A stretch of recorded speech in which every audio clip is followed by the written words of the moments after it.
Hello and welcome to Company Interiors. My name's Nick Clark, and in today's video we are going to be making two moss frames. Now these are going to be landscaped frames, one going next to each other, so we're going to be looking at these on a wall within a workspace, an office environment.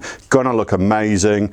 So they are going to be parallel, they're going to be contrasting, so we want to make these two designs one next to the other, which I'm going to show you in this video. We're going to put this into two parts and we're going to go step by step. Normally these are made in our workshops, but today in my home office setup here, I'm going to be showing you how easy it is to do it yourself. So if you want any of the products that we are using today, you can have a look in the link in the description below this video and click on those and have a look and see what we're using. So what are we going to be using? We're going to be using flat moss. Probably only one small box is going to be required, but I'm going to show you in live format how that's going to work out. And then we've got two colours of bun moss. So bun moss, pole moss, all sorts of different names for it, but essentially these are Scandinavian products. The light green or lime green is a highlight colour which you're going to see in these frames, and the forest green more or less matches the colour of the flat moss, just so you can see from your designs. I've got two cameras here that I'm going to try and flip through from one to the other if the guys can get this done on the editorial. So again, if you also want a sample of the mosses that we're using here today, you can also click on the link. If you cover the shipping, I'll get these out to you as well, so you can even test before you buy. So let's have a look at how we're going to do this and what tools we're going to use. So we're going to have the adhesive. So the adhesive that we use for this, we get these questions asked all the time. So I tend to use a GRIPFILL. It's pretty much the same product as a no nails. It literally just applies with a glue gun, and you're going to see that in full motion as I get into this. And I'm going to skip through some of these things so we can speed it along, make the video as interesting as possible. Always like it, always subscribe if you like this sort of thing, and click the notification bell, of course, if you want to get more of these videos. We're also going to have the always handy hot glue gun. Hot glue guns are also very useful, just to make sure that we apply. We're going to have a long handled pair of scissors for just cutting the moss into the frame. We've got two fairly large frames here today. These will be measuring 30 inches by 20 inches. That's about 80 centimeters by 50 centimeters, there or thereabouts. We also do frames, and we sell frames in different sizes that you can buy these pre-made, or of course you can make them yourself. So if you want some of the stuff, just click the link in the description. So let's have a look at how we're going to make these. So right, before I start actually applying the adhesive, what I'm going to do is I'm going to offer up some of the product so I can see in my mind's eye how that is looking here. So on the other camera you can see where we've got the two frames here running. Let's just offer that up. Now often we are asked how much moss in a box fills the space. Now the flat moss, one box, we will check that out, but that would cover approximately 80 square centimeters. So that would be about 2 feet square. The bun moss would cover about 40 to 50 square centimeters, just over 1.5 feet square. So I'm going to be using the two colours of the bun moss.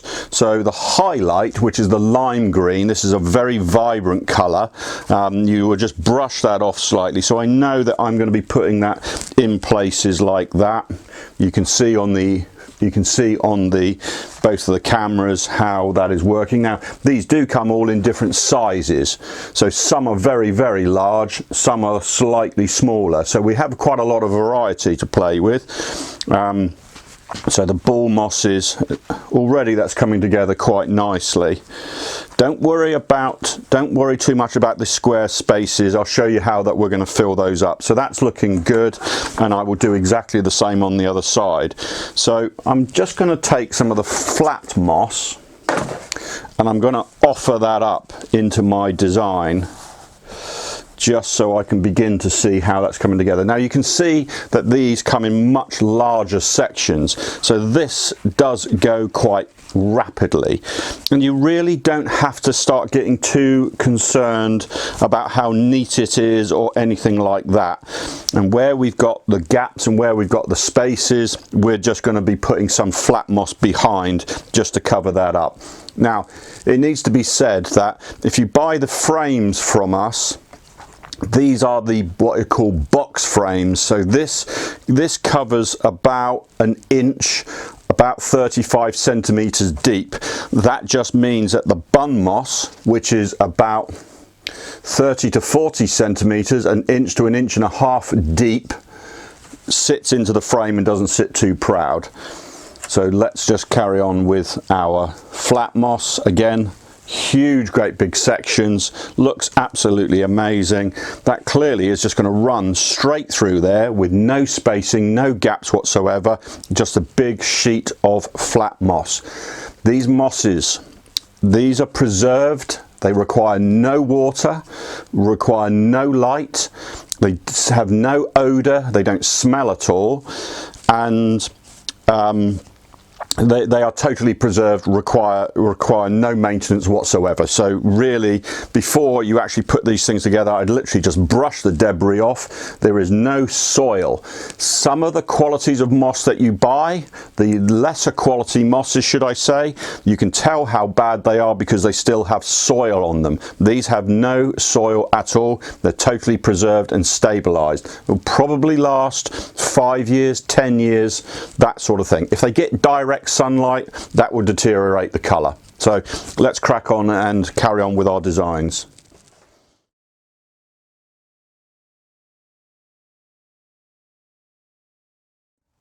So one other thing to say is that I'm going to run a bead of adhesive just around the inside of this frame, just to make sure that it's all sealed. I'll do that on both frames, just so I know that backing section is going to stay in the frame and there won't be any movement. This is just belt and braces really.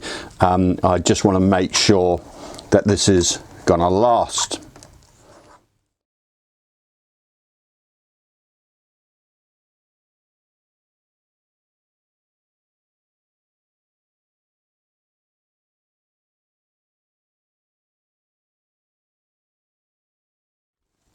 So there we are, 2 moss frames.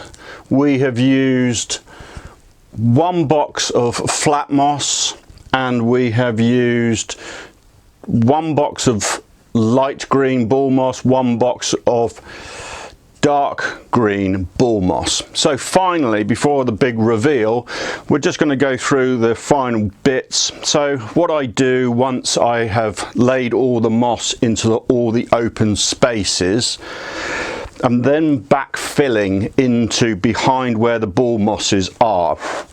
So in one of these frames you will start to see here that I'm tucking the moss in behind the bull moss sections. I'm then taking a small pair of scissors, these are my bonsai scissors, and I am literally just sort of doing a little bit of trimming. And finally I would just tend to fluff it up with my hands a little bit. The flat moss, that is. The bun moss is very delicate. Then I would just go over with a vacuum, just with a brush head on there, and then just literally very finely hover over the top just to take the rest of the debris away. Now, I hope you've enjoyed these videos, and I hope you subscribe to our channel obviously, and always click the notification bell because we're coming up with new ideas all the time. Now this particular design that we've done with these 2 frames for a client, I've done these myself. Normally they're done in the workshop, but it's that straightforward. You can play with the different size of frames, you can do circles, rectangles, squares, all sorts of things, and the principle is the same for a moss wall. So if you want to apply this design straight onto a wall, you can do. So let's have a look at the finished design. Hold these up for the camera. 2 moss frames, 3 boxes of moss, 2 frames. You can look at those on the internet, and that's probably £1,000, $1,200. Not bad for a couple of hours work.